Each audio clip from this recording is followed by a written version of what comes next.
Healthy aging sounds great, until you try putting the advice into practice. If jumping into changes hasn't worked for you, you're not alone. I used to think big changes meant big results, but I only ever lasted a few weeks, then did nothing for months. I was stuck in all or nothing thinking. I didn't realize small changes could make a difference. And all the while, I slowly drifted into poor health without even noticing. So if you're looking for a realistic way to start, this is it. 3 beginner-friendly lifestyle changes that give you the biggest return for your effort, backed by research, simple, and most importantly, doable. Hi, I'm Romy, and like you, I care about health, but I also know how hard it is to actually start. So here we go. 3 habits that move the needle most, ranked from easiest to most powerful. So number 3, eat dinner earlier and low carb. Most people don't think of dinner timing as a longevity strategy, but it's one of those small changes that transforms how your body functions. And actually, it was one of the first changes I made, not for longevity, but because I was constantly tired. So back then, when I lived with my mom, we moved dinner to 5 p.m. and cut the carbs. I used to be a pasta monster, 4 nights a week. Minimum. So we swapped it for fish and vegetables or spinach with fried egg. And the difference in energy the next day was so profound. I'm still doing it today. Now with my husband Ryan. Back then I had no idea how much this supports long-term repair. Sleep isn't just rest, it's rebuild time. And a late heavy dinner interferes with that process. Here are 2 reasons why this matters. Reason number 1, nighttime is when your body repairs. Your brain clears out waste, and your body triggers autophagy, a process that breaks down and recycles damaged cells. When your sleep is poor or digestion is still going, that repair process gets interrupted, and damage builds up faster and accelerates aging. And reason number 2, sleep balances key hormones. It regulates cortisol, insulin, leptin and ghrelin, and growth hormone. A single bad night's sleep can spike stress hormones, throw off your blood sugar, increase hunger, and stall fat burning. That's a fast track to aging. So if you go to bed at 10, try to finish eating by 6. And if you're far from that, start by shifting your dinner 30 to 60 minutes earlier this week, and then work your way up. The goal is to create a 4-hour gap before bed, but even 2 to 3 hours helps. And if you get hungry later, go for a small protein-rich snack that won't spike your blood sugar. And as a bonus tip, you'll sleep even better if you keep the last 30 to 60 minutes light and screen-free. For me, that means fiction time. My novel and me.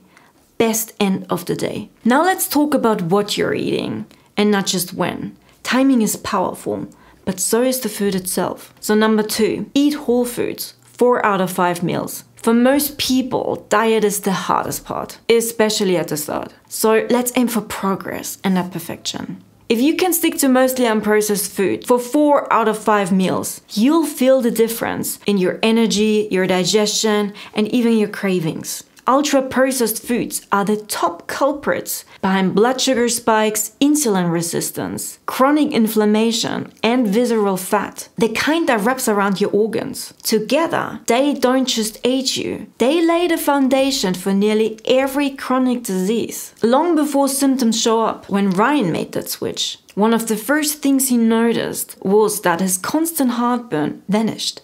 He used to pop Gaviscon like jelly beans. Now it's gone. So how do you actually do this without becoming a full-time chef? Start with simple swaps.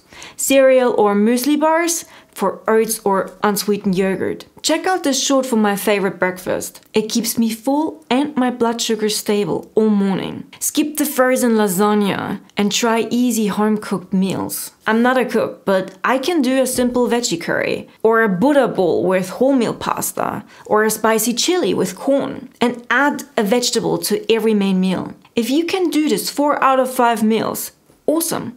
If you're not there yet, no problem. If 3 out of 5 is what you can do right now, that's already progress. And my bonus tip, on days I'm short on time, or just don't feel like chopping up a mountain of vegetables, I reach for frozen. Just check the ingredients that there's no added sauce or seasoning, just plain vegetables. Then I add a can of lentils or chickpeas, or chop an onion, cube some tofu, maybe toss in frozen spinach. It's not fancy, but it's quick, filling, and it works. Now that we've covered food, let's talk about the one habit that protects nearly every system in your body. Number 1, exercise daily. Any form will do. If you could take one action that benefits your brain, heart, muscles, metabolism, immune system, and even your mood, this is it. Exercise is the most powerful, proven lifestyle change we have to extend both lifespan and health span. And no, it doesn't mean you have to go to the gym or run a marathon. Even moderate movement done consistently makes a huge difference. Exercise helps the body age better at every level. It reduces chronic inflammation, a driver of nearly every age-related disease. It boosts BDNF, that's a brain chemical that protects memory and learning. It preserves muscle mass, a key predictor of how well we age. And so much more. In long-term studies, regular movement is associated with 30 to 40% lower all-cause mortality, even among people who only walk. Ironically, this was one of the last habits I built. I thought exercise means going to the gym, doing weights, doing structured programs, but I just couldn't stick with any of it. I'd sign up, show up for a few months, then ghost my membership. Until the next wave of motivation. What changed? I dropped the all or nothing mindset and started small. 15 minutes of yoga-inspired stretching in the morning. That's all I could do. And I loved it. And from there, I added bodyweight exercises, experimented with different routines, and figured out what I actually enjoy. Now, I even look forward to lifting dumbbells, something I used to find immensely boring. Start with something. If it doesn't stick, try something else. Maybe it's just not your thing. Even walking 7,000 to 9,000 steps a day counts. Mix it up. One day a brisk walk, the next day yoga or Pilates. Maybe tennis, dancing, climbing, or a home workout. In the beginning, treat it like an experiment. Find what you enjoy and aim for consistency, not perfection. Because this habit, it protects every part of you, now and decades from now. So that's it. 3 powerful habits. Pick the one that feels most doable today. And if you slip, nothing is lost. You can always start again tomorrow. Because real change doesn't come from doing it perfectly. It comes from showing up again. And to help you stick with it, especially in the beginning, I made you a habit tracker. I track everything I want to improve because it works. It's the easiest way I know to actually stay consistent. So I created a simple 4-week tracker you can print out to make it easier while these habits are still fresh and forming. The link is in the description.